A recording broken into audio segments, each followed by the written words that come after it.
एक दिन मंदोदरी ने कबीर साहब से कहा, मुनिंदर जी से कहा कि हे दाता, मेरी एक अर्ज है आपसे, आपके बिना मेरे दुख का निवारण कोई कर नहीं सकता। कबीर साहब ने कहा बोलो। मुनिंदर जी ने कहा बोलो बेटी क्या बात है। कि मेरा पति एक किसी औरत को उठा लाया है और मैं उसको बहुत समझाती हूँ, लेकिन वो जालिम मुझे मार पीटता है, बुरी बुरी बुरी गालियां देता है और कहता है कि इसके देवर ने और इसके पति ने मेरी बहन की नाक काटी थी, इनको नचा नचा के मारूंगा। तब कबीर साहब ने कहा बेटी इसको समझा दे, वो आम व्यक्ति नहीं है जिसकी पत्नी उठा लाया है, इसके तो औले दिन लग गए, इसके तो कुदिन आ गए, विनाश नजदीक है इसका। ये त्रिलोकी नाथ है, स्वयं विष्णु आए हैं।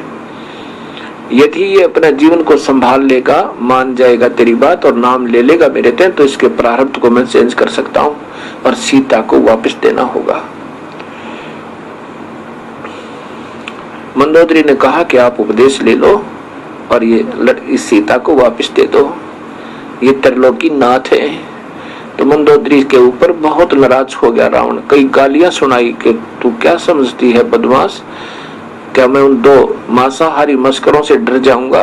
शिकार करते फिर वो दो लौंडे, मेरे पास 1.25 लाख 1 लाख मेरे पुत्र, 1.25 लाख रिश्तेदार, कुंभकर्ण से भाई हैं, और मैं रावण पूर्ण शक्तिशाली, और साथ में तू क्या मुझे क्या समझाती है नादान?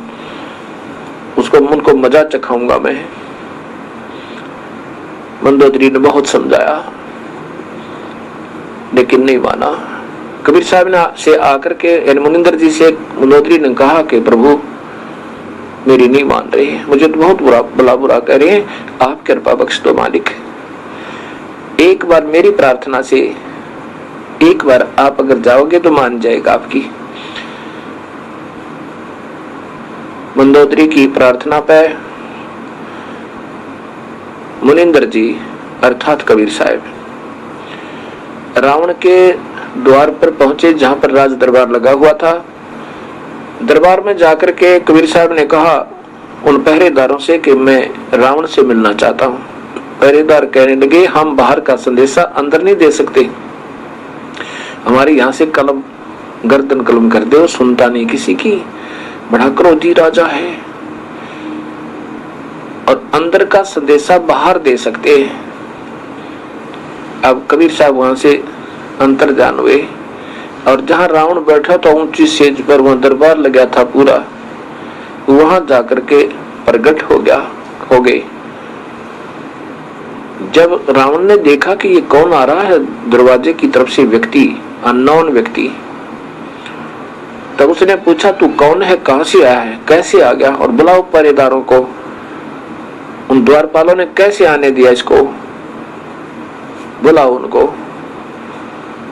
तब मुनिंदर जी अर्थात कबीर साहब ने कहा कि रावण मैं तेरा हित चिंतक हूं और तेरे से 2 बात करने आया हूं, तू मेरी इजाजत के बिना यहाँ कैसे आ गया? रावण ने कहा, और तेरे को आने कैसे दिया? उनको अभी मजा चकाता हूं, द्वारपालों को गर्दन काट दूंगा। तब मुनिंदर अर्थात कबीर साहब ने कहा कि तुम्हारे द्वारपालों का कोई दोष नहीं, उन्होंने मुझे अंदर आने से रोका था और मैं वहां से अंतर्ध्यान हुआ और यहाँ प्रकट हो गया। ऐसे साहब एक बार अंतर्ध्यान हुए रावण के सामने और फिर दृष्टि गोचर हो गई कि ऐसे मैं वहां से उनके सामने से अंतर्ध्यान होकर यहाँ प्रकट हो गया। उन्होंने नहीं देखा मुझे अंदर आते हुए, वो निर्दोष है। कबीर साहब ने सोचा ये राक्षस उनको मार डालेगा। तो रावण ने कहा कि तू फिर आ कैसे गया? मैं तेरे से कुछ बात करने आया हूं। रावण ने कहा क्या बात करना चाहता, बोल तू। परमेश्वर ने कहा कि तू इस सीता को वापस दे दे, तेरी मौत है, और पर नारी को अपहरण करना इससे बड़ा जुल्म नहीं होता। मैं आपसे प्रार्थना करने आया हूं, तो इसको वापस दे दे। रावण ने कहा कि पहले तो मैं तुझे मजा चखाता हूं, पीछे मुझे शिक्षा देना।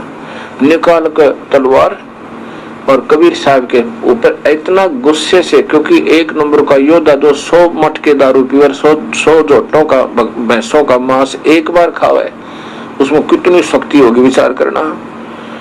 और कबीर साहब ने एक सीख, ये जो बुहारी झाड़ू होता है और जो खेतों से लाई हुई एक पतली पतली सीख होती है, उस सीख को साथ लिए होता। सीख एक छोटी सी पतली सी होती है, लंबी, इतनी सारी लंबी, तो उसको ऐसे डाल दिया उसकी तलवार के सामने और ऐसे 70 बार वार किए उस रावण ने। क्रोध में आकर जो आंखें लाल करके रावण की तलवार, एक तलवार कितना मोटा वृक्ष हो आर पार कर दे। और उसमें ऐसी आवाज आवे, सीख के ऐसी लगे जैसे लोहे के थंब का लगती है, खंबे का, कटाकट कटाकट, निशान भी नहीं हुआ उस सीख के, लेकिन बुद्धि भ्रष्ट का फिर भी समझ में नहीं आई। पसीनम पसीना का 70 वार करना, पसीने आगे रावण के, और सीख न्यू की न्यू। कबीर साहब ने कहा कि देखा ये तेरी निशान भी नहीं है तेरी तलवारों का, और मान जा मेरी बात, नहीं रोएगा इन दिनों को याद करके। कबीर साहब, रावण ने देखा कि मर नहीं रहा, अब मारूं कैसे। कहा कि मैं तेरी बात नहीं मानना, तू एक बार कहे चाहे 1,00,000 बार कहे। यूं कहकर सिंहासन पर बैठ गए और पसीने पहुंचा छे। कबीर साहब बोला ठीक है, मर कुएं में पड़ गए, न मानता था। एकदम अंतर्ध्यान हुए, अंतर्ध्यान हो गए और अपना आके मंदोदरी से कहा, बेटी उसकी बुद्धि भ्रष्ट होली, ये पाप आत्मा नहीं मानने हैं। फिर मंदोदरी ने समझाया, मंदोदरी को गालियां देवे कि तू क्या समझती है, मैंने शिव की भक्ति की है, वो विष्णु होगा तब पड़ा रहेगा, और ये जंगल में घूमने वाला विष्णु हो सके। मैंने भगवान शिव की पूजा की है और 10 बार यहाँ से गर्दन काट के समर्पण कर रखा है, और भगवान शिव मेरे ऊपर प्रसन्न है। उन्होंने मुझे ठाठ कर रखे हैं, कितनी सोने की लंका दे रखी है, मेरे इतने योद्धा भाई बहन पुत्र है, सब कुछ। तो उन 2 मस्करों से मुझे डराती है, पड़ी रहे बोल वाली।